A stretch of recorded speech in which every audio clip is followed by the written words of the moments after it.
이 은혜로운 시간에 하나님께서 주시는 하나님의 말씀을 함께 봉독하도록 하겠습니다. 오늘 말씀은 민수기서 14장 20절에서 25절 말씀입니다.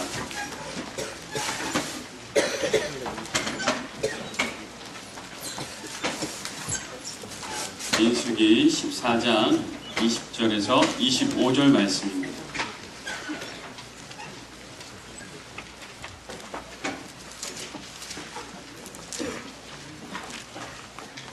다 찾으셨나요? 다 찾으셨다면 제자리에서 한번 일어나 보겠습니다.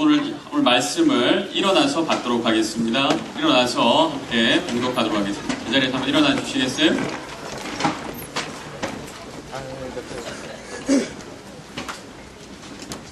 네, 그 옛날 말씀을 받을 때 일어나서 아멘 아멘 화답하였던 것처럼 우리 시간에 하나님의 말씀 일어나서 함께 받도록 하겠습니다. 14장 20절부터 25절까지 교독하도록 하겠습니다. 여호와께서 이르시되 내가 내 말대로 사하노라.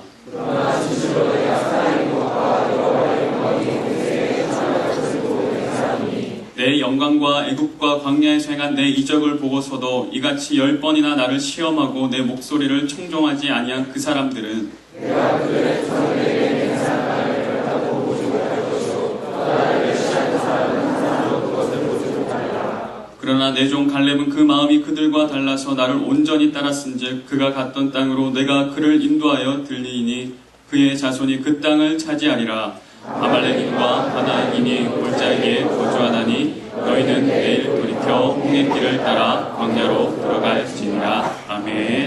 네, 자리에 착석하시기 바랍니다. 우리 함께 이렇게 고백했으면 좋겠습니다. 저를 한번 따라해 볼까요? 나는 부름받은 하나님의 자녀입니다.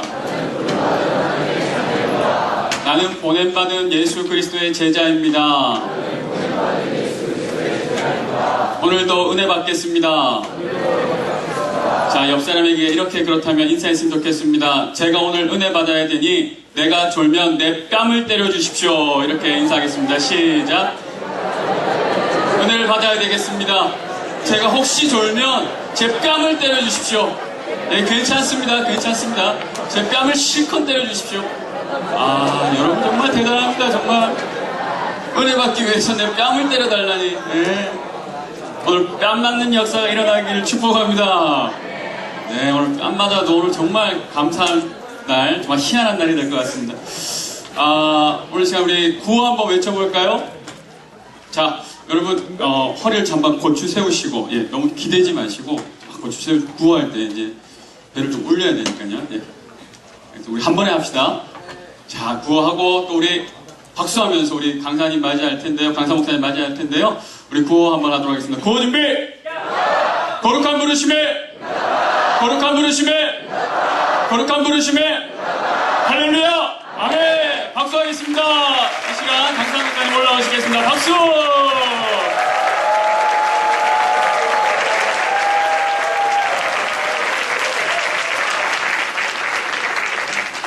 할렐루야! 안 맞을 준비 되셨어요?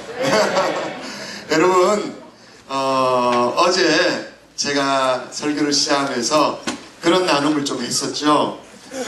왜 우리가 아멘을 해야 되는지에 대해서 제가 좀 알려드리는 그런 시간들을 가졌어요. 그럼 두 가지 이유가 있었습니다. 우리가 왜 아멘 해야 되는지 기억나십니까? 자, 초콜릿이 준비되어 있습니다. 자, 첫 번째 이유, 왜 우리가 아멘으로 화답하면서 하나님 말씀을 받아야 되는지. 첫 번째 이유가 뭐였죠? 하나님께 영광. 요 앞에서 얘기했는데 사실은 그 두 번째 이유, 더 첫 번째 이유가 있는데 신명기 27장의 말씀을 통해서 우리가 확인했습니다. 거듭거듭 뭐라고 말씀하셨죠? 아멘 할지어다. 그럼 무슨 말입니까? 하나님의 명령이기 때문에 우리는 아멘을 해야 되죠. 자, 이제 지난주 어제 우리가 말씀을 함께 나누면서 살펴봤던 내용들이고요. 오늘은 본격적으로 말씀을 나누기 전에 아마 수련회를 진행하면서 이런 친구들이 좀 있을 것입니다. 기도도 하고 하는데 왜 기도할 때 꼭 그렇게 요란하게 기도해야 됩니까? 라는 질문이 있는 사람이 있을 것입니다.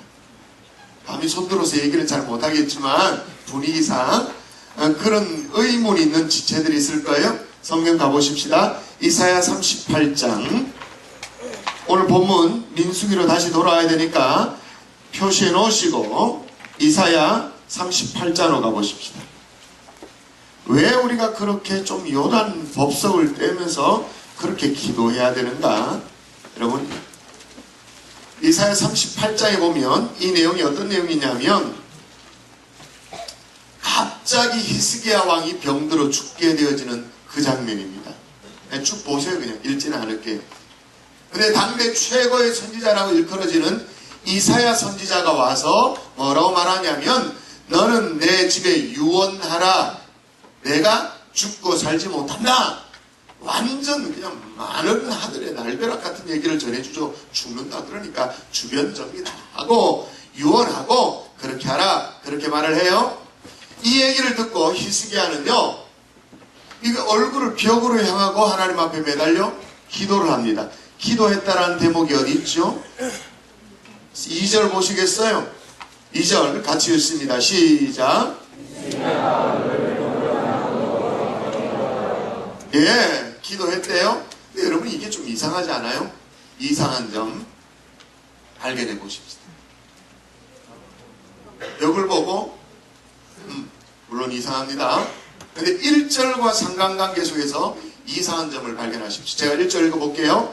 그때 히스기야가 병들어 죽게 되니 아모스의 아들 선지자 이사야가 나아가 그에게 이르되 여호와께서 이같이 말씀하시기를 너는 내 집에 유언하라. 내가 죽고 살지 못하리라 하셨나이다 하니. 자, 이거 더 이상 죽고 못 산다는 얘기 누가 전해줬어요? 이사야 선지자. 당대 최고의 하나님의 종입니다. 당대 최고의 하나님의 종이 자기 생각을 전해준 거예요? 누구의 메시지를 전해준 메신저 역할을 한 거예요? 메신저 역할을 했죠? 누구의 메시지입니까? 여호와께서, 하나님께서 너는 죽고 못 산다. 아니, 지금 하나님의 메시지를 전하고 있는 이사야도 대단한 사람이고, 이사야가 전해준 하나님의 메시지도 하나님께서 말한다고 있는데 지금 히스기야가 뭐 하고 있는 거예요? No. 그러면서 일종의 항거를 하는 거죠. 그리고 벽을 향해서 면벽 기도라고 말하죠. 벽을 향해서 하나님 앞에 기도합니다. 이 얼마나 불순한 태도예요. 분명히 하나님 넌 죽는다고 그랬는데 No. 그러면서 면벽 기도로 매달려 기도하고 있는 거예요. 자, 이 시점에서 질문. 히스기야의 기도는 아주 불경스러운 거다. 하나님의 명령을 거역하는 거다. 그런 건가요? 아니죠. 히스기야에게는 분명한 경험이 있었기 때문입니다. 앞장으로 넘어가 볼까요? 이사야 37장. 이사야 37장 36절을 한번 보도록 하십시다. 자, 다 설명할 수 없고, 이사야 37장은 뭐냐면, 이 아수르의 사내립이 올라와가지고 아주 그냥 죽겠다고 막 그렇게 하는 상황이에요. 얼마를 하나님께서 처리하셨냐면, 36절을 보도록 하십시다. 같이 읽습니다. 시작.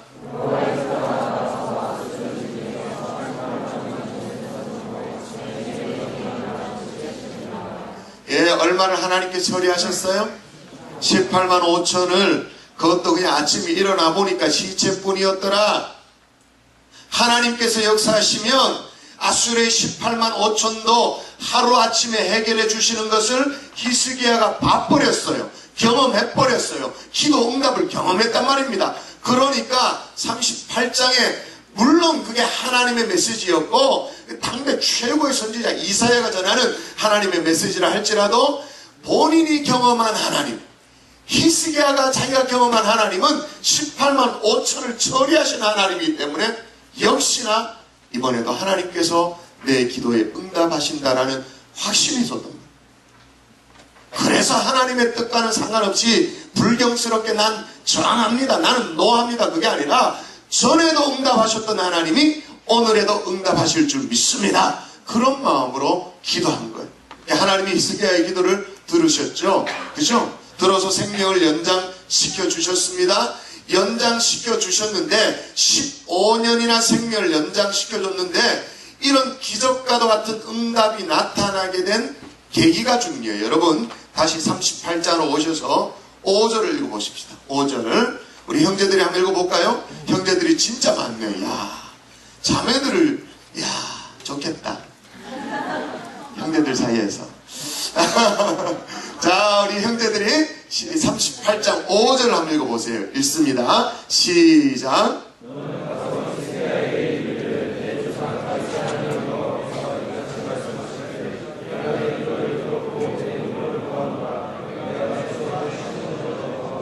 여러분 분명히 히스기야가 벽을 향해서 기도했는데 그 기도를 하나님께서 들으시고 무려 15년이나 생명을 연장시켜 주시면서 응답하셨어요. 근데 자세히 보십시오. 이제는 자매들이 찾아볼까요? 하나님이 뭘 들었고 뭘 보았다고 말합니까? 그렇죠. 내 기도를 들었고 내 눈물을 보았다. 히스기 당구장 표시하고 당구장 표시하고 히스기야의 기도의 핵심 뭐예요? 들려지는 기도. 하나는 뭐예요? 보여지는 기도. 그러니까 하나님 앞에 오디오적 요소가 있는 기도, 하나는 비디오적 요소가 있는 기도. 내 기도를 들었고 내 눈물을 보았다 이렇게 말하고 있는 거예요. 그러므로 우리가 왜 하나님 앞에 우리끼리 말로 얘기하십시다. 세상 저 바깥에 있는 사람들은 무슨 얘기인지 못 알아먹을 테니까 왜 그렇게 요란을 떨면서 기도해요? 왜 그렇게 해요? 분명히 말하잖아요. 내 기도를 들었고 내 눈물을 보았다. 그죠? 그러니까 우리의 기도가 비디오적 요소도 있고 오디오적 요소도 있어야 되니까 그냥 앉아서 기도할 수 없으니까 일어나가지고 박수 치면서 아버지 그렇게 기도하고 소리도 지르고 그렇게 하는 거예요. 무슨 말입니까? 전 인격을 다해서 머리부터 발끝까지 온 몸뚱아리를 다해서 하나님 앞에 올려드리는 기도, 그 기도예요. 이게 바로 하나님 앞에 우리가 부르짖어 몸부림치면서 기도하는 그 이유가 되어지는 것입니다. 어떤 사람 그런 사람이 있을 거예요. 하나님이 귀가 먹었나? 아이고 뭘 그렇게 소리를 지르나? 그렇게 말해요? 저는 아무리 생각해 그렇게 얘기하는 사람을 아무리 생각해도 아직 기도는 못한다. 몰라도 안 쳐. 더 쉽게 말하면 아직 안 죽을 것 같아서 그렇지. 죽을 것 같아 봐라. 살려달라는 소리를 지르는데 help me 이렇게 됩니까? 구덩이에 빠졌는데 휩쓸려 내려가는데 help me 됩니까? 살려주세요. 아직 안 죽을 것 같아서 아직 하늘이 노래지지 않으니까 그렇지. 정말로 내 삶의 전 존재를 바라보면서 나는 정말 소망이 없는 존재라는 걸 깨닫게 되어지면 하나님 향해서 몸부림치죠. 살려주세요. 한번 또 시편 가볼까요? 시편 66편 19절. 왜 우리가 이렇게 요란을 떨면서 기도해야 하는가? 성경에 나와 있어요. 시편 66편 19절 같이 또 읽어볼까요? 66편 19절 시작.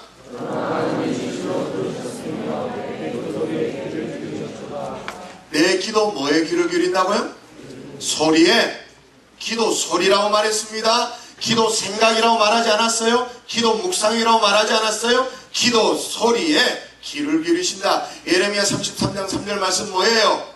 부르짖으라 내가 응답하겠다 그렇게 말하죠. 여러분 이 대목에서 또 두 번째 의문이 있습니다. 하나님은 우리 생각까지도 다 알고 계신다고 말하는데 다 알고 계시는데 우리의 필요도 다 알고 계시는데 굳이 그렇게 기도해서 구해야 되는가? 다 알아서 채워주시는 좋으신 하나님이 아닌가? 맞습니다. 좋으신 하나님은 맞습니다. 그런데 다 알아서 채워주지는 않습니다.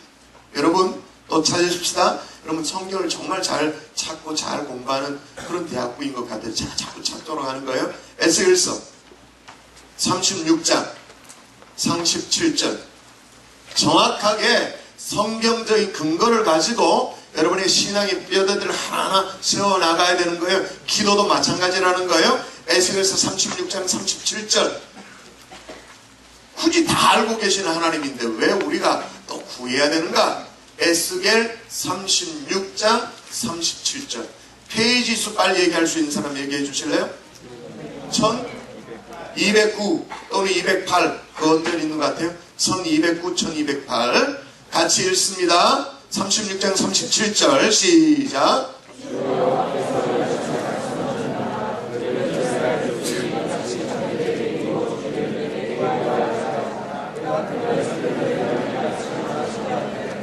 보세요. 거기 뭐라 합니까? 그래도 이같이 자기에게 이루어주시기를 내게 구하여야 할지니라.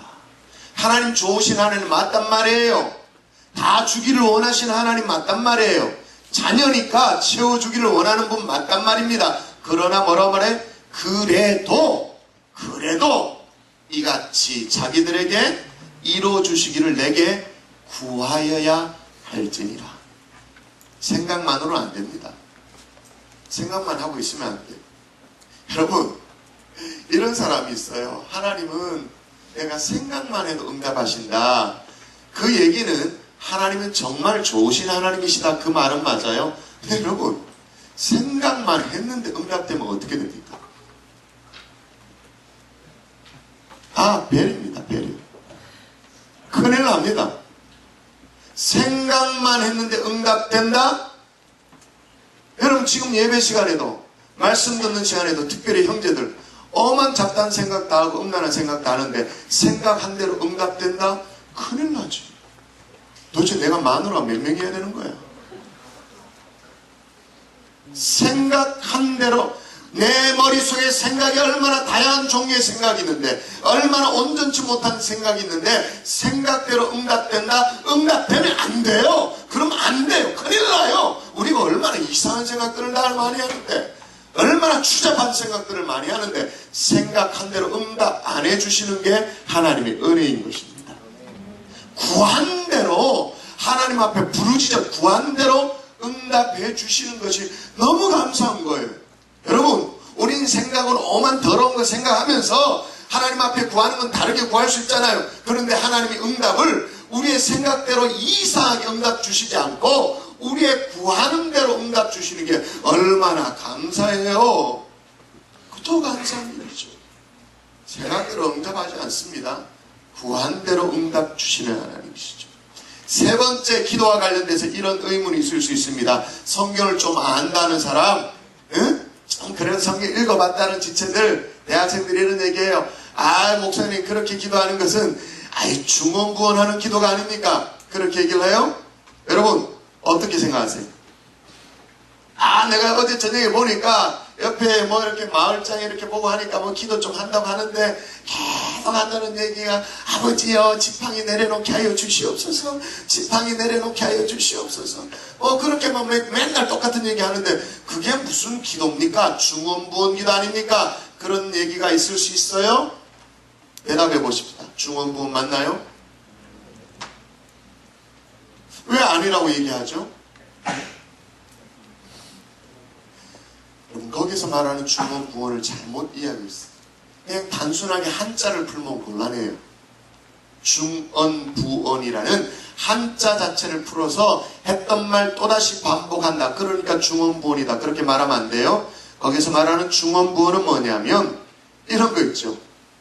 내가 한 기도를 나도 무슨 기도인지 모를 때.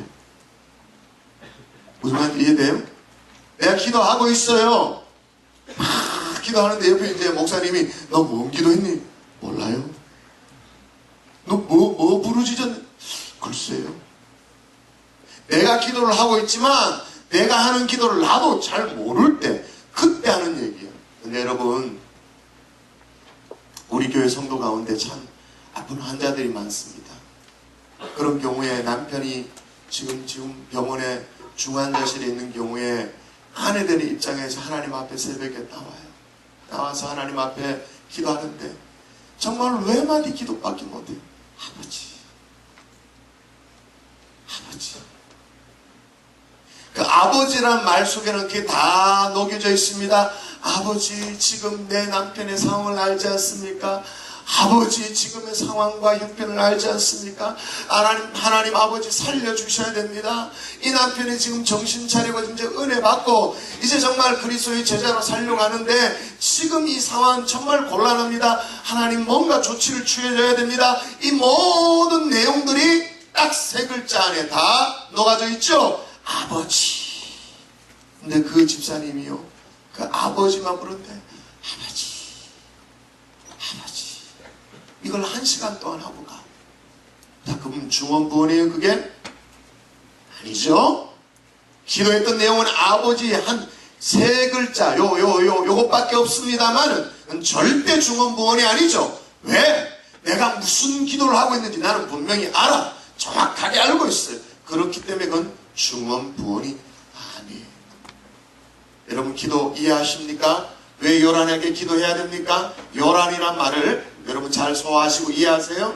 왜? 히스기야 본문에 보니까 분명히 하나님이 너의 기도를 들었다고 말하니까 들려지는 기도, 내 눈물을 보았다고 말하니까 오디오가 살아있고 비디오가 살아있는 기도 올려드려야 되니까 생각만 해도 하나님이 다 들어주시는 거 아닙니까? 생각만 해도 들어주시지 않는 것이 오히려 하나님의 은혜예요.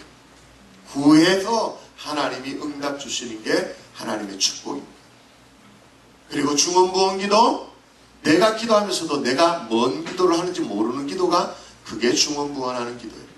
아무쪼록 수련회니까요, 기도를 제대로 이해하고 하나님 앞에 부르짖어 기도하는 하나님의 종들 될 수 있기를 주의 이름으로 축복합니다. 네. 아멘이시죠? 자, 우양우. 자, 우양우.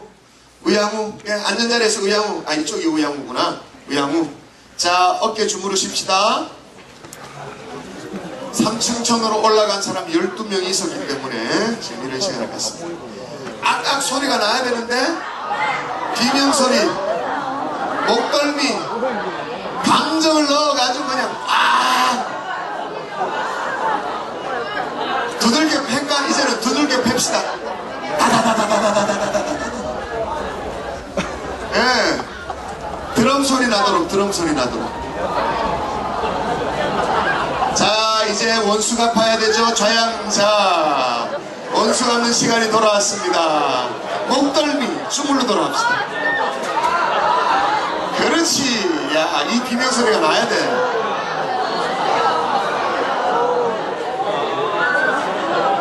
비명소리, 목덜미 이렇게 빠잡아 주세요. 목덜미 이렇게, 그죠? 그리고 두들겨 팰까요? 팹시다. 감정 실어서. 와, 좋아요. 좋습니다. 앞으로 볼까요?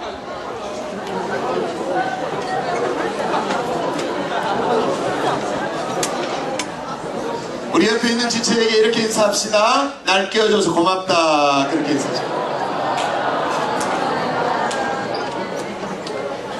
이제 민수기로 돌아보십시다. 민수기 오늘 본문이 14장.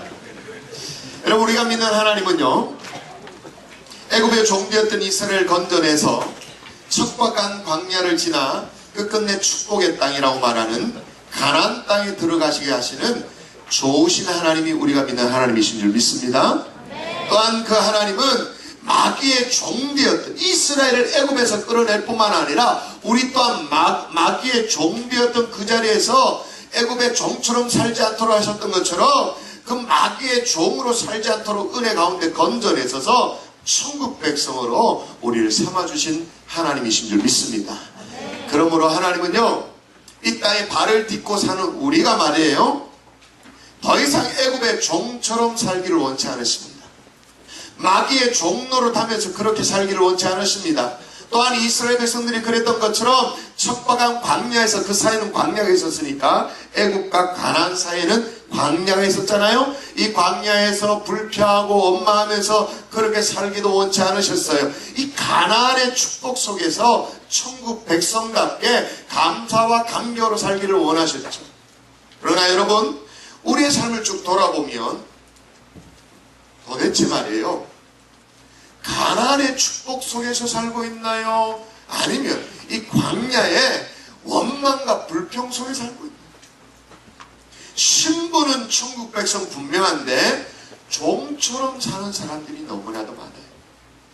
가나안 땅에 살면서도 삶의 방식은 예전 방식, 이 광야의 성도인 사람들이 너무나도 많죠.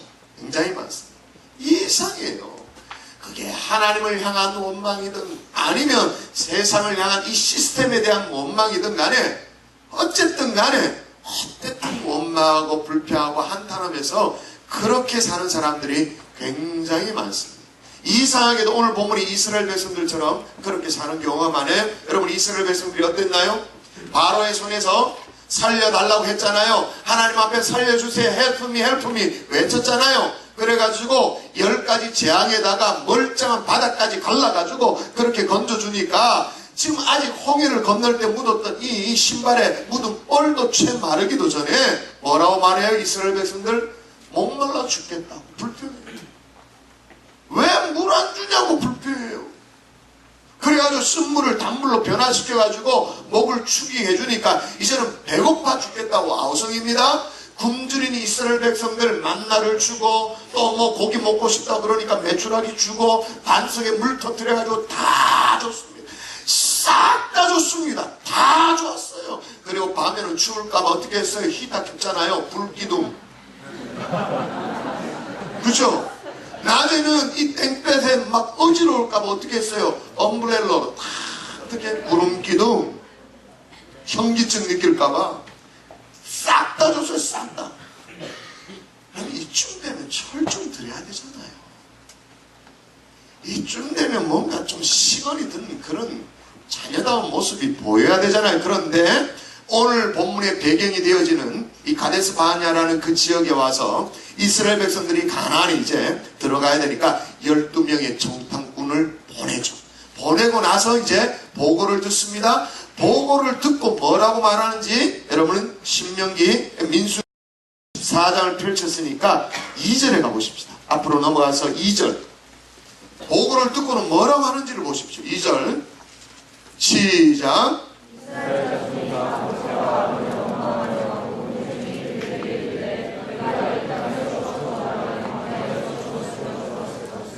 뭐라고 해요? 역시 또 이 광야에서 죽었으면 좋았을 것을, 애굽 땅에서 죽었으면 좋았을 것을 하나님이 여기까지 우리를 괜히 그냥 불러내가지고 객사를 시키네? 그냥 애굽으로 돌아가자 원망하며 심지어 지도자 모세를 죽이겠다고 때려 죽이겠다고 달려들고 있는 거예요. 여러분, 이건 누구 얘기예요? 이스라엘 얘기예요? 인정하고 싶지 않지만 우리 얘기죠. 우리 얘기입니다. 우리 얘기. 여러분, 오늘 이제 수련회 이제 오늘 거의 마지막 날이라고 할 수 있는데 내일까지 진행됩니다만은 오늘 말씀을 잘 새겨가지고 이제 아직 1월달이잖아요. 올 한 해 불평과 원망과 불만과 짜증 그런 한 해로 정말 한 해를 살아드린 것이 아니라 감사와 정말 주님 앞에 은혜에 대한 고백으로 한 해를 살아드리는 여러분 될 수 있기를 주의 이름으로 축원합니다. 첫 번째 대지입니다. 따라하십시다. 삶의 태도가 중요해요. 삶의 태도가 중요하다. 여러분 어느 정도로 중요하냐면 한 번 더 따라하십시다. 사실보다 태도가 중요하다. 이게 뭔 말인지 감이 안 오실 텐데 여러분 우리 인생은요 어떤 객관적인 사실보다 그 사실에 대한 우리의 반응, 우리가 보이는 태도 여기에 따라서 우리의 삶이 좌지우지되어지는 거예요. 여러분 이걸 증명하고 있는 것이 오늘 본문입니다. 광야길을 걸어가지고 이제는 정말 꿈꾸던 가나안 땅 눈앞에 있는 그런 시점이 되었어요. 이 땅을 정탐하기 위해 가지고 12명의 정탐꾼을 보냈죠. 그리고 40일 동안 아주 샅샅이 조사하도록 그렇게 하고는 돌아왔어요. 돌아와서 보고한 그 땅의 현실, 그 땅의 사실, 팩트가 뭐냐는 거죠. 12명 모두가 동일하게 딱 동의한 사실이 있었습니다. 또 앞으로 가야겠네요. 민수기 13장. 26절부터 쭉 나옵니다. 13장 26, 27, 28 읽어볼까요? 26, 27, 28 시작.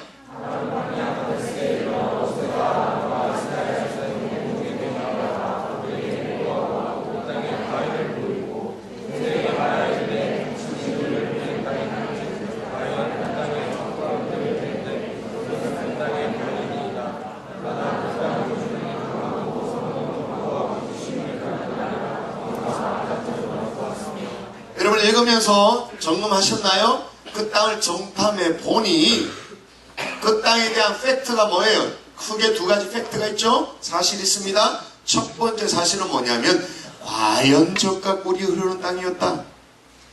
하나님이 주시겠다 약속하면서 여기까지 우리를 끌고 올 만한 그런 이유가 있었다. 여러분 읽지는 않았습니다만 23절에 보니까 정말로 비옥해가지고 말이에요. 포도송이를 들고 오는데 어떻게 해요? 어떻게 들고? 23절 대충 보세요. 어떻게 합니까? 그냥 못 들고 오니까 오챙이를 가지고 나무 막대기를 가지고 이 포도송이 끼어가지고 그죠? 앞에 한 사람 이렇게 어깨에 메고 뒤에 한 사람 어깨에 메고 그걸 이렇게 영차 메고 와야 될 만큼이나 비옥했어요. 첫 번째 팩트예요. 두 번째 팩트는 뭐죠? 한편으로는 그 땅 비옥한 땅 맞습니다만은 견고한 성읍이 있는 거예요. 그리고 이미 그 자리에 자리를 잡고 있는 거인 족속, 이 안악자손이라고 말하죠. 이 거인족들이 살고 있는 거예요. 이게 이스라엘 백성들 앞에 놓여있는 사실이었어요. 사실.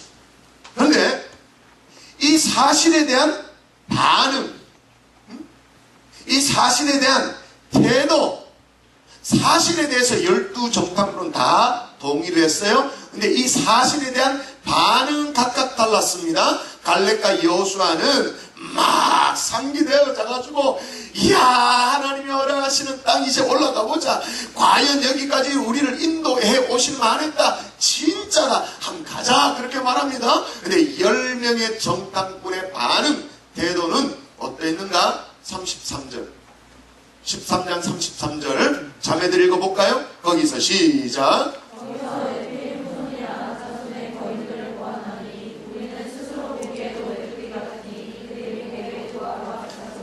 우리는 스스로 보기에도 뭐와 같다? 야, 무슨 유재석 패밀리도 아니고 말이에요. 응? 그 유명한 메뚜기 콤플렉스가 여기서 나오는 거예요. 반응이 정반대예요. 한쪽은 감사가 있고 한쪽은 뭐가 나오고 있어요? 메뚜기 콤플렉스가 나오고 있어요. 그러고 있는 거예요. 불평하고 있는 거예요. 근데 여러분 사실 이거는 충분히 있을 수 있는 반응이죠. 충분히 있을 수 있는 태도입니다. 아니 정탐꾼들이 가서 보고 느낀 대로 정탐꾼의 사명이 뭐예요? 그냥 가서 있는 그대를 보고 이렇게 보고하는 게 정탐꾼의 사명이잖아요. 그런데 뭐 있을 수 있는 태도였어요. 있을 수 있는 반응이었어요. 그런데 결과는 달라요. 할 수 있는 태도 맞았습니다. 근데 거기에 대한 반응에 대한 결과는 완전히 달라지죠. 여러분 아까 읽었던 본문인 것 같은데 아니구나. 아 맞구나. 아니구나. 자 민수기 14장 가보십시다. 결과 어떻게 달라지는지. 아 이 맞네요. 23절 24절 23절 24절 형제가 먼저 읽고 자매가 24절 읽습니다. 형제 23절 시작.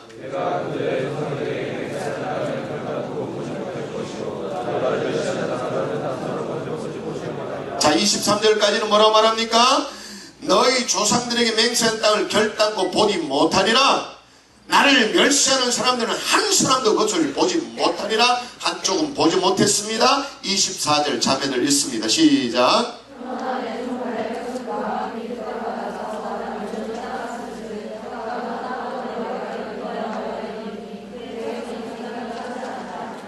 아멘. 충분히 있을 수 있는 태도였어요. 정탐꾼의 반응이었어요. 있을 수 있어요. 그게 잘못이란 거 아니에요? 네, 문제는 뭐예요? 결과가 확 벌어져서 한쪽은 보고 온 그 땅에 절대 못 들어가고 한쪽은 그 땅에 들어가요. 한쪽은 쳐다만 보고 있어요. 한쪽은 그 땅에 들어가 그 땅이 주인이 되고 그 땅을 누려요. 정반대예요. 이렇게 달라진 이유가 뭐예요? 그 땅이 비옥하냐, 가나안 땅이 비옥하냐 아니냐, 그 땅에 자리 잡고 있는 족속들이 강대하냐 아니냐, 사실 때문에 그런 게 아니에요. 사실은 그냥 있어요. 사실 그냥 있지, 팩트니까. 근데 달라진 이유가 뭐예요? 이 사실에 대한 각각의 반응대, 이 사실에 대한 각각의 태도에 따라서 운명이 달라져요. 이거는 운명이라는 단어를 써도 돼요. 사랑하는 성도 여러분, 정말 잘 들어보십시오. 저는 목사이다 보니까요, 성도들의 삶을 비교적 많이 관찰하잖아요. 저희 교회도 수천 명의 성도들이 있으니까. 근데 여러분, 어이는 인생을 보면요, 이렇게 일이 잘 안 풀린 인생을 보면 그냥 꼬이는 게 아니더라고요. 벌써 그 사람의 삶의 태도부터가 꼬여 있어요. 삶의 태도가 꼬여 있기 때문에 인생의 결과가 꼬인 거예요. 한번 따라 하십시다. 삶의 태도가 삶의 질을 결정한다. 이 수준의 얘기를 여러분이 이해하셔야 돼요. 삶의 태도가 삶의 질을 결정한다. 태도가 중요해요. 근데 여러분, 우리는 계속 뭐에 관심이 많냐면, 여러분, 태도에 관심이 많을까요? 사실에 관심이 많을까요? 그렇죠. 학점 몇 학점짜리냐? 이번에 성적표 어떻게 돼? 얘기 안 해도 돼요. 아, 9호.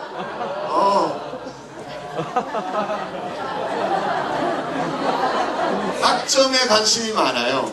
그죠? 어른들은 뭐에 관심이 많죠? 아파트 평수예요. 자동차 배기량이에요. 직장인들은 내 연봉이에요.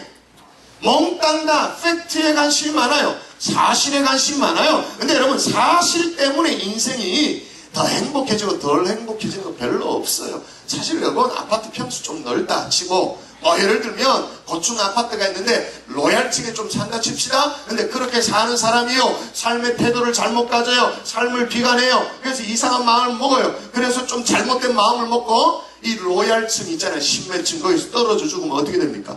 더 잘 죽지. 그죠? 안고 있는 축복을 안고 더 잘 망해, 더 잘 타락해, 더 죽을 자리에 들어가. 내 삶의 현주소가 어떠하냐, 그것보다 더 중요한 건 뭐냐면 이 삶의 현장에 내가 어떻게 반응하느냐, 어떤 태도를 취하고 있느냐.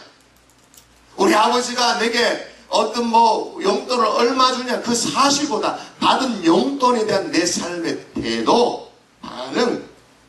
여러분, 메뚜기라고 여기면 삶이 메뚜기 될 수밖에 없습니다. 왜? 믿음의 고백이니까. 고백대로 응답하시는 하나님이시니까. 메뚜기라고 그랬죠. 그래, 메뚜기. 오케이. 불평하면 불평에 딱 맞는 그런 삶으로 갖다 붙여줍니다. 불평해서 그래, 불평. 그렇죠? 여러분, 현재 상황을 뛰어넘는 믿음의 태도를 취함으로 믿음으로 반응하면서 하나님의 축복을 정말로 누리는 가나안 백성 될 수 있기를 주의 이름으로 축원합니다. 여기까지 메시지가 이해되세요? 따라오고 계세요? 자, 그러면 어떤 태도를 취해야 되는가 따라하십시다. 불평의 입술을 막아라. 하여튼 입술을 막아야 돼. 여러분, 그 땅을 차지하리라 라고 그런 말씀한 이 갈렙의 태도를 보세요. 갈렙이 지금 어떤 태도를 취하냐면 정탐한 그 땅에 대해서, 현실에 대해서 전혀 불평하지 않아요. 원망하지 않아요. 다들 메뚜기와 같다 그렇게 말하는데 전혀 원망하지 않아요. 사실 여러분, 실컷 고생해가지고 여기까지 왔는데 땅은 너무나도 좋은데 말이에요. 너무나도 기름진데 축복된 땅인데 그 땅에 거인족이 딱 버티고 있다. 안악적 선이 가로막고 있다. 할마디 할만하잖아요. 하나님이 우리 약 올린 것도 아니고 뭡니까? 성질 낼만 하잖아요. 여기까지도 죽을 고생해서 왔는데 또 전쟁하란 말입니까? 우리는 더 이상 못합니다. 그렇게 원망이 나올 만도 하잖아요. 그랬는데 여러분, 다른 사람들은 다 메뚜기에 불과하다 그렇게 말하는데 갈렙의 입에서는 뭐가 터져나온지를 보십시다. 14장 9절. 갈렙 어떤 태도를 취하는지, 어떤 말을 하는지 14장 9절 자매들이 읽습니다. 시작.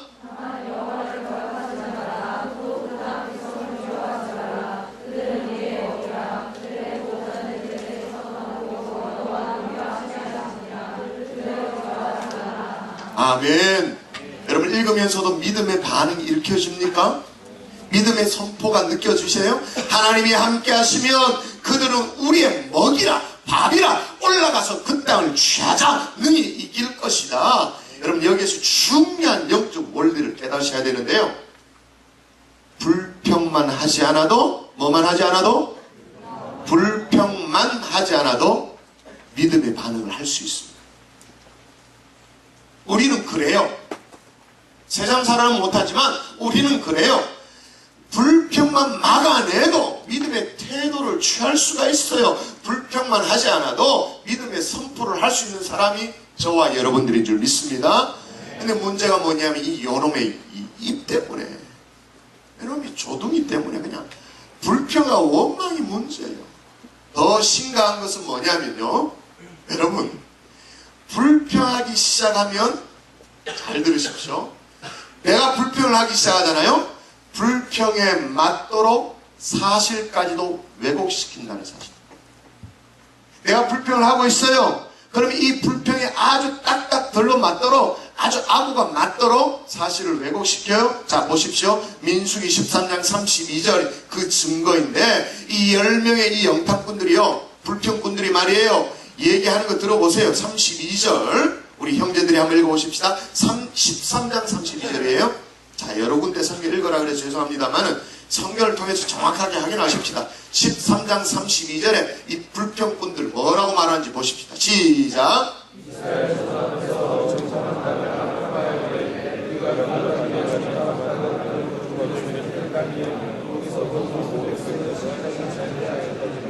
예? 여러분 보세요. 신장이 장대한 사람이 그 땅에 먼저 있었던 것 사실이죠? 틀린 거 아니에요.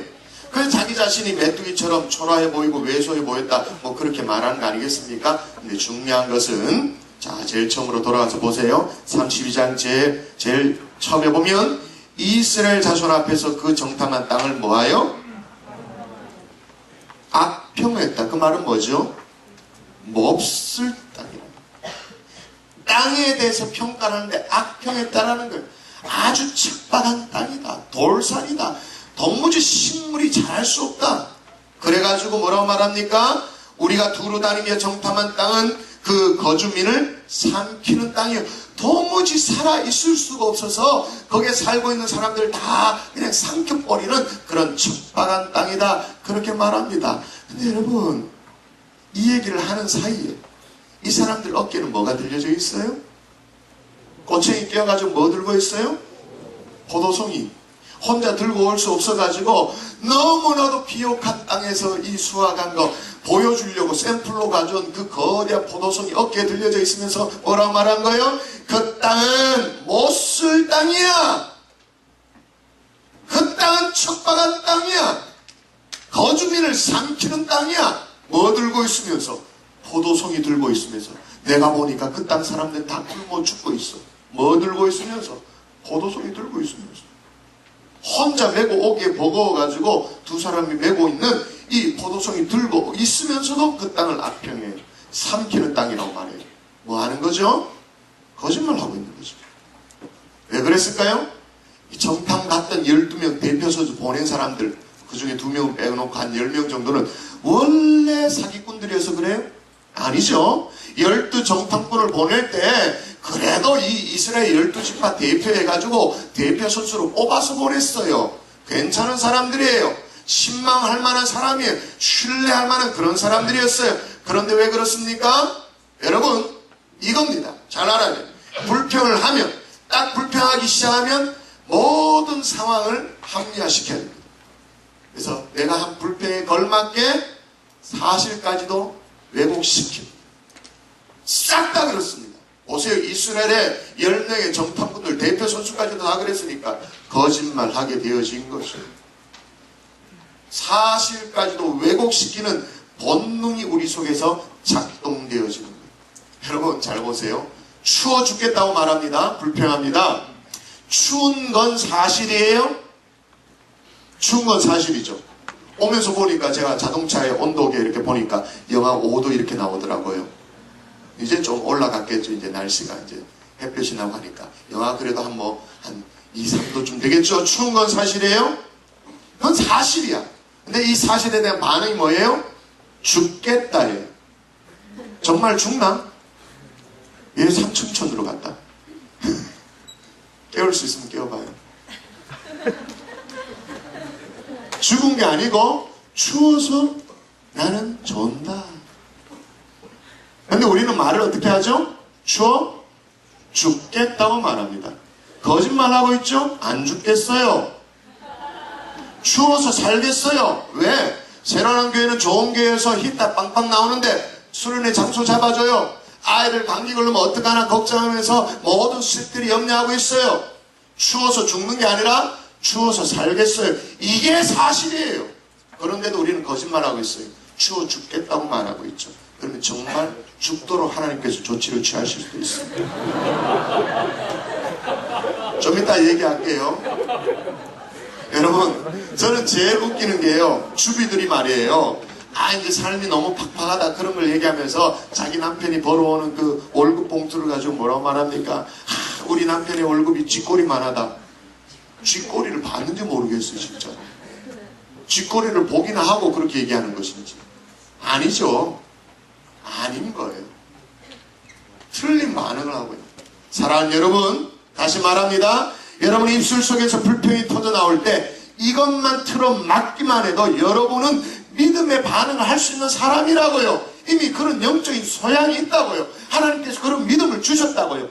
입술 틀어 막을 수 있기를 주의 이름으로 축원합니다. 축원합니다.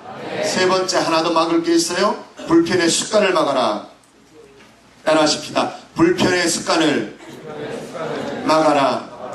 그러면 이렇게 불평이요, 입에 붙어있는 이스라엘 백성들을 하나님은 40년 동안 광야 생활을 더하도록 했죠. 뺑뺑이를 더 돌렸습니다. 우리는 이런 성경의 내용을 읽어보면요, 한편으로 이런 생각이 들어요. 야, 하나님 너무 심한가 해. 아니, 정탐 가서 정탐꾼들이 거인을 만나니까 겁나기도 하고 가서 싸울 거 생각하니까 이게 아득하기도 하고 그래가지고 악평할 수도 있는 거고, 또 그걸 들은 이스라엘 백성들은 또 원망할 수도 있는 거지. 그걸 가지고 이스라엘 온 족속을 무려 40년 동안 광야의 뺑뺑이를 돌리신다. 이야, 하나님이 너무 지나치다 그렇게 생각할 수도 있어요. 근데 여러분, 하나님이 이 한 번의 사건을 가지고 이스라엘을 40년 동안 광야의 뺑뺑이를 돌렸는가?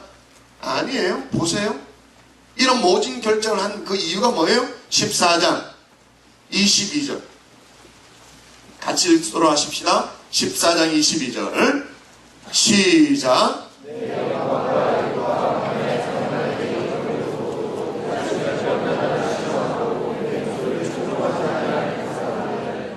몇 번이나?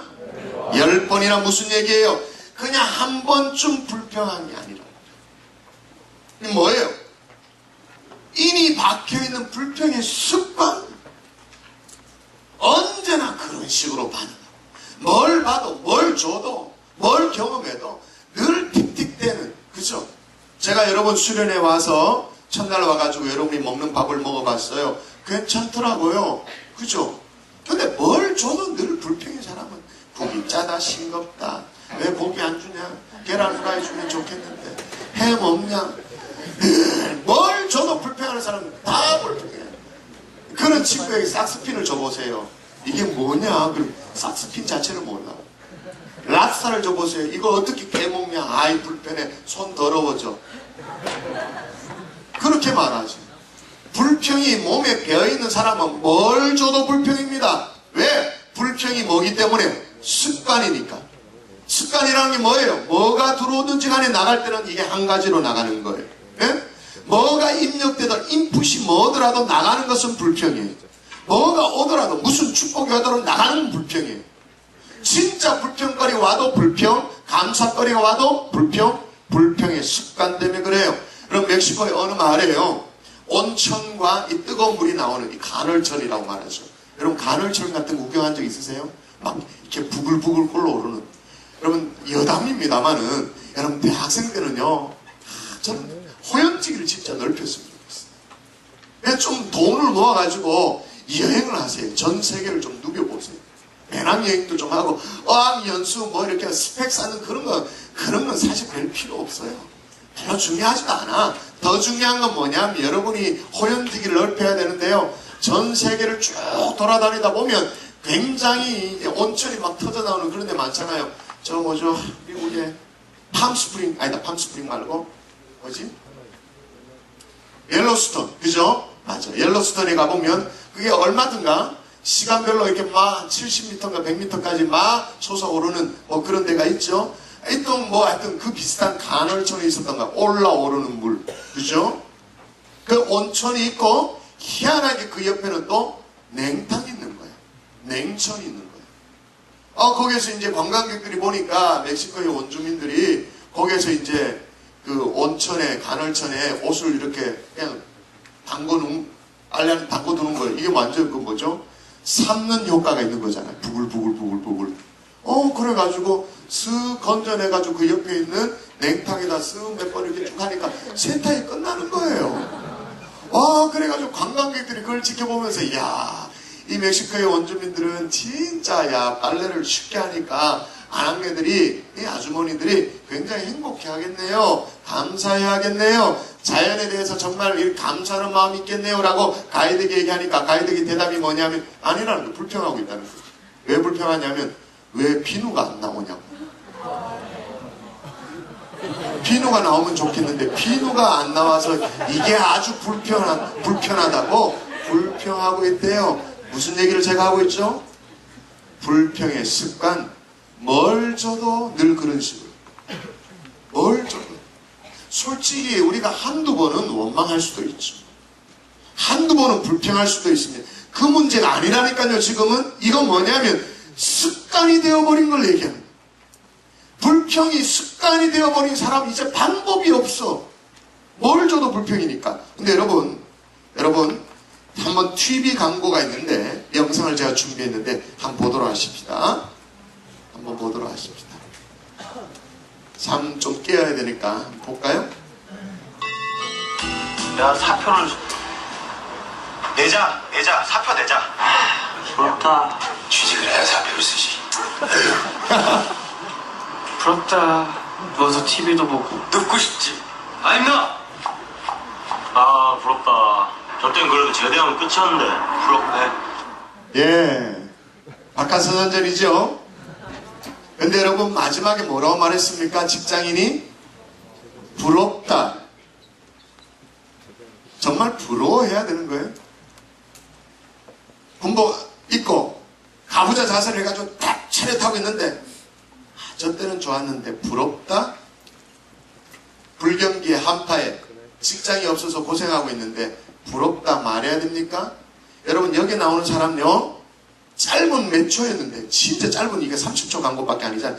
몇 초였는데 계속 얘기되는 게 뭐냐면 감사가 없어요.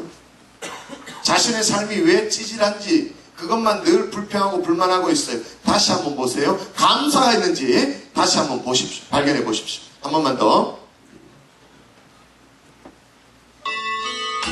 야, 사표를 내자 사표 내자. 부럽다. 취직을 해야 사표를 쓰지. 부럽다. 누워서 TV도 보고. 눕고 싶지. 아닙니다. 아, 부럽다. 저 땐 그래도 제대하면 끝이었는데 부럽네. 여러분 이게 우리의 삶의 현실입니다. 이 짧은 광고 30초 광고 안에도 감사가 나오지 않습니다. 계속 뭐가 나오죠? 불평, 원망. 그때는 좋았는데 여러분 불평이 철저하게 훈련되어 있는 현대인의 모습. 불평에 대해서 제자 훈련이 되어 있는 거예요. 불평에 대해서 사육 훈련이 되어 있는 거예요. 그러니까 철저하게 습관이 되어져 있어요. 여러분 주부들은요, 어른들 주부들은 남편이 직장이 없으면 백수라고 불평합니다. 근데 직장이 있으면 퇴근이 왜 이렇게 늦냐고 또 바가지를 끌고 다녀요. 그죠? 아이가 없으면 요즘 불임 가정이 굉장히 많거든요. 아이가 없으면 아이를 하나님이 안 주신다고 또 하늘 향해서 삿대질을 해가면서 또 기도도 합니다. 하나님 아이 주세요. 하나님 앞에 원망해요. 근데 애가 있으면 이놈의 애 새끼 때문에 못 살겠다 그러면서 애가 없으면 없다고 원망, 있으면 있다고 원망. 하나님 어떻게 하란 말이에요? 여러분 제가 작년 연말에 우리 교회 이제 새로운 사역자들 인터뷰를 굉장히 많이 했습니다. 새로운 사역자를 뽑기 위해서 인터뷰를 했는데요.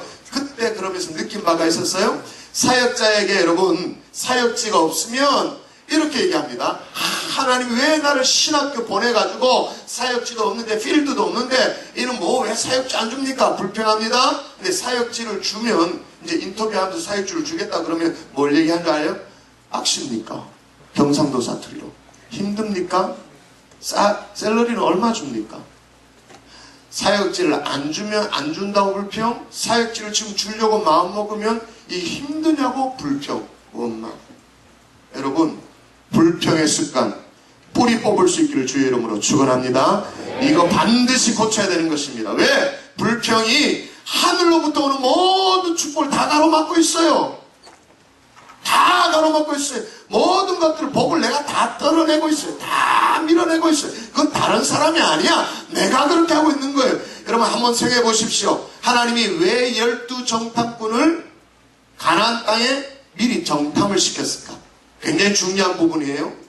성경을 해석할 때 있어서 굉장히 중요한 맥락이에요. 다시 질문합니다. 하나님이 12정탐꾼을 왜 가나안 땅에 미리 보내가지고 그 땅을 상황을 쫙 보고 이제 돌아오도록 했을까? 왜 그랬을까? 여러분이 대답하셔야 되는 시점입니다. 네? 그렇게 바로 답을 얘기해주면 어떡하냐? 선물 줘야지. 와, 박수. 근데 우리 형제는 정확하게 얘기했는데요. 보통 12정탐꾼을 어떻게 왜 보냈습니까? 라고 물으면 일반적인 청년들은 뭐라고 대답하는 줄 아세요? 전쟁하기 위해서요. 미리 보내가지고 어디가 약한지를 알고 어디로 뚫고 들어가고 그런 걸 알려고요. 전략을 세우기 위해서요. 라고 그렇게 말합니다. 근데 사실 그럴 필요가 없습니다. 그럼 이때까지 이스라엘 백성들을 어떻게 인도해야 하는데? 전쟁을 누가 했는데? 하나님이 했지. 이스라엘 백성들이 한 게 있어요? 전략을 누가 짰는데? 하나님이 다 짰죠. 이스라엘 백성들이 한 건 없어요. 그냥 밀고 들어가면 돼. 뭐 불기둥, 구름기둥으로 지켜주셨던 하나님의 권능으로 그냥 지켜주고 밀고 들어가면 돼요. 정탐이 필요한 건 아니에요.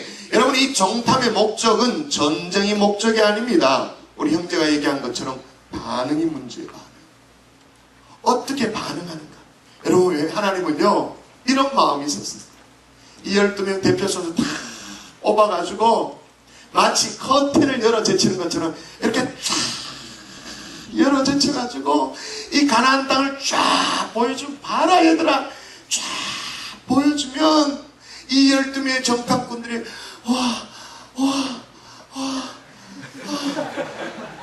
여기까지 우리를 이거 주시려고 여기까지 우리를 그렇게 할 줄 알았어. 예고편을 보여주고 싶었던 거야. 그걸 보여주고 싶었어.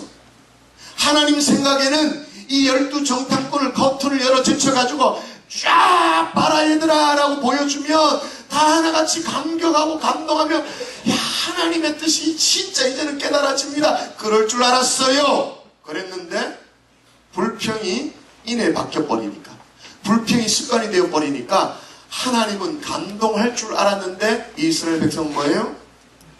아니나 다를까 여전히 하는 대로 또 불평. 이거 뭐야 이거. 결과 정반대예요.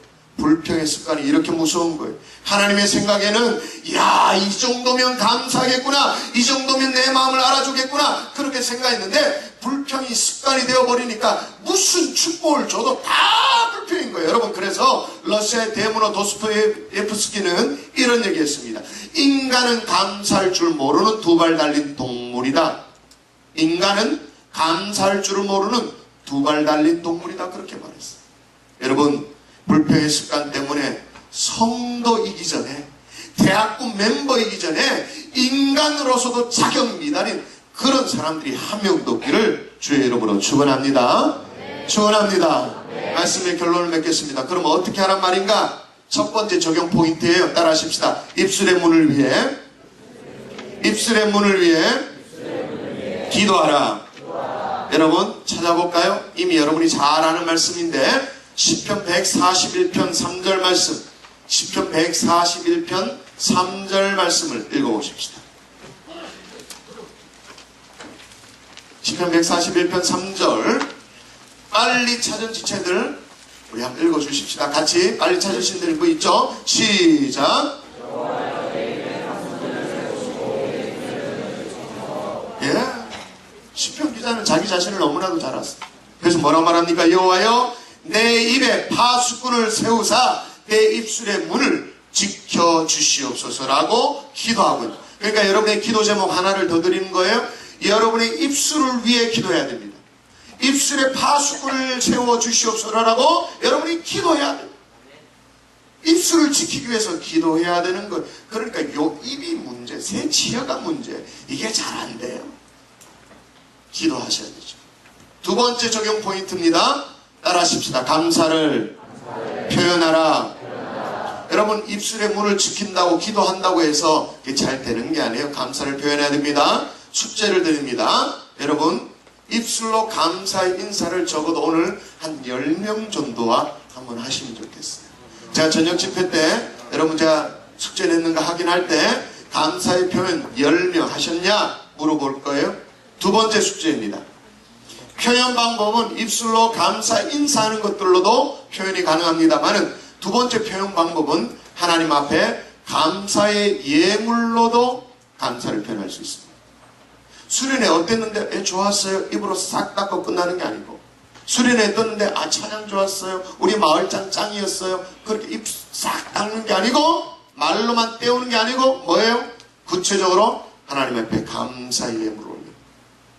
여러분 이번 돌아오는 주일날 여기 모인 대학부 한 300명의 지체들이 집단적으로 300명이 감사의 예물을 주님 앞에 올려드리십시다. 역시 돈 얘기가 나오면 아멘이 잘 안 나와. 하실 수 있겠어요? 액수의 많고 적음을 떠나서 여러분 교회 감사금 봉투 따로 있잖아요. 그죠? 어느 교회 있으니까 수련의 은혜 받게 하신 것 감사합니다. 깨닫게 하신 어떤 은혜들을 한번 구체적으로 적어보면서 이름 정확하게 밝히고 대학부 수련의 감사원금 그러면서 하나님 앞에 여러분이 300명의 정말 각각의 복도가 쫙 하나님 앞에 올려드린 거예요. 집단적으로 감사하는 거예요. 그런데 여러분 이런 집단적인 감사가 왜 중요하냐면 불평을 습관을 이걸 뿌리 뽑을 수 있습니다. 그리고 중요한 건 뭐냐면 영적인 동조현상이 일어나요. 동조현상이란 거 아세요? 여러분 이 사회심리학적으로 이게 발견되어졌는데 자연과학을 하다 보니까 이게 동조현상이 거의 진리라는 게 판명이 되고 있어요. 동조현상이라는 건 뭐냐면 같은 것이 같은 걸 잡아당긴다. 알죠? 같은 것이 같은 것을 잡아당긴다. 그럼 예를 들면 이런 것입니다. 요즘은 그런 참 찾아보기 어렵습니다만 시계방을 가보세요. 시계방 가운데 전자식 시계 말고 태엽을 감아가지고 이렇게 감아서 돌리는 시계 있죠. 벽시계 같은 거. 그런 거 아십니까? 벽시계가 있는 그렇게 벽에 쫙 걸려있는 시계방에 가보면요. 이 시계추가 말이에요. 희한해. 똑같아.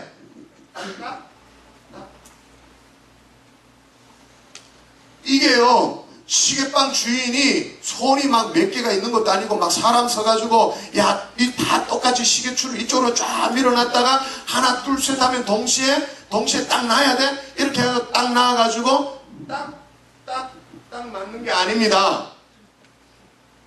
그냥 지대로 그냥 이렇게 했어요. 그런데 얘네들이 어떻게 되는지 아십니까? 동조현상이 일어나는 거예요. 그래서 같은 것을 같은 걸 끌어당겨요. 그래서 시계추가 이리로 갈 때 같이 쫙 가도록 끌어당기는 거예요. 이리로 올 때 같이 이리로 오도록 끌어당기는 거예요. 그래서 딱이 정확하게 됩니다. 태엽 감은 시계 말이에요. 신기하죠? 동조현상이 사실로 드러나고 있죠. 여러분 저는 경산에서 왔는데요. 경산이 좀 시골입니다. 그래서 조금만 더 들어가면 여러분 반딧불이가 있어요. 청정지역이죠. 반딧불이 보신 적 있으세요? 거의 없을 거야. 봤어요? 반딧불이가요. 얘들이 반딧불이라는 게 뜻이 뭐예요? 이렇게 야광처럼 되는 것들이 반짝반짝 하잖아요. 근데 얘들이요. 집단적으로 같이 있을 때는 어떻게 반딧불이가 반짝거리는지 아세요? 동시에, 그렇죠? 깜빡. 박자를 맞춰서 깜빡. 이게 동조현상이에요. 무슨 말입니까? 여러분이 감사를 하잖아요. 감사를 표현하잖아요. 표현한 그 감사가 하나의 감사로 끝나는 게 아니에요. 끌어당겨요. 뭐를 끌어당기냐면 또 다른 감사거리를 끌어당기는 거예요.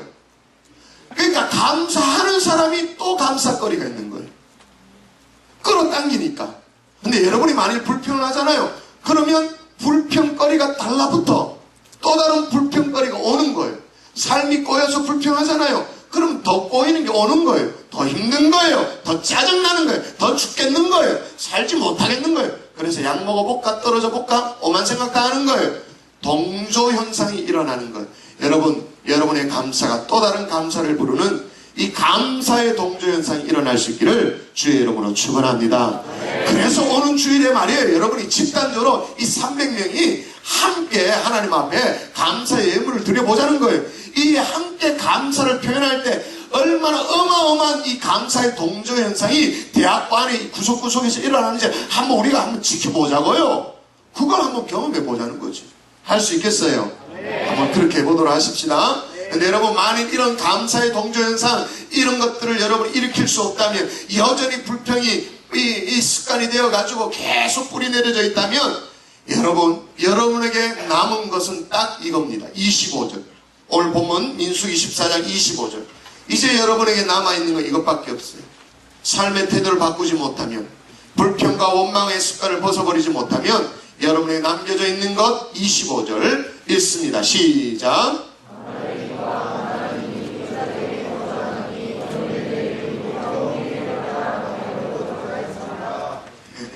마지막 보실래요?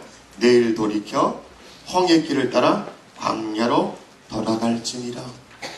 이건 뭐예요? 지금 애굽에서 나와가지고 광야 시커 나와가지고 이제 가나안 땅에 들어가려고 하는데 하나님의 말씀 뭐예요? 내일 돌이켜 뭐예요?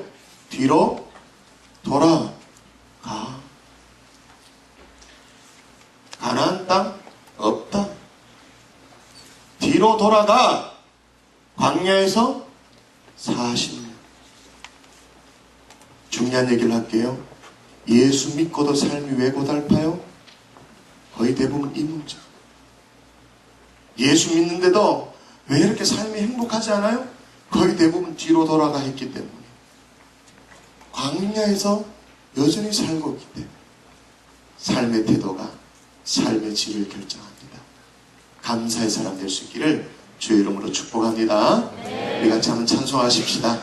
여러분 찬송 알아요? 왜 불평하느냐? 왜 슬퍼하느냐? 우리 함께 찬양하십시다.